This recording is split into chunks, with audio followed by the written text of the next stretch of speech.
হয় নাই, ওই তো কথা বলবো না, আগে থেকে তোমার সাবধান করে দিলাম। কি কইতেছো? আমি তোর কথা রাখার কথা কিছুই বুঝতেছি না। বুঝো না?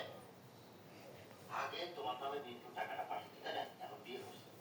এখন যদি বোন নামে টাকা পাঠানো শুরু করে, তাহলে কিন্তু আমাদের সব একবারে ভিক্ষার পাইয়ে রাস্তায় মারা যায়। বুঝতে পারছো? কোর্স কি? বাবা, মিন্টু তোর বোন নামে অ্যাকাউন্ট করছে। মিন্টু তার আবার করলো। আবার ওখান থেকে ব্যাংকে গিয়ে তো লম্বা লাইনে খাড়াই দিব না। আমার পায়ের গোড়ালি ব্যথা, পাউডি ফুলে জায়গা। ও অ্যাকাউন্ট করতে চাইবে তুমি রাজি না? এই ঠিক করবো, মিন্টুই তো করলো। ওরা রাজি হয়ে গেলাম। তুমি কিচ্ছু বোঝো না। শোনো, প্রেম করে বিয়ে করছি। মায়ের অনেক শেয়ার। এই জন্যই বললাম, আমার তো মনে হয় তোমার পোড়ালে কি কার করা দিতেছে আল্লাহ জানে। ঠিক ঠিকই কইছো বাজান। আমারও মনে হইতেছে মিন্টু দিন দিন জানি কেমন হয়ে যেতেছে। আমি তো অত কিছু বুঝি না।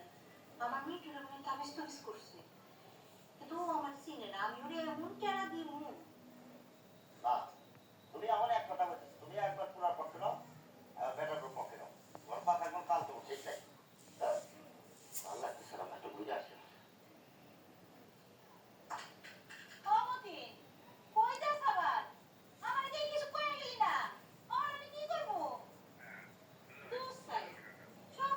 কেকা ভালো আছেন?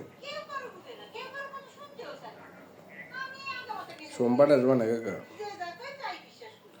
কালকে তো অনেক বন্ধ না, সরকারি ছুটি নাকি কাকা?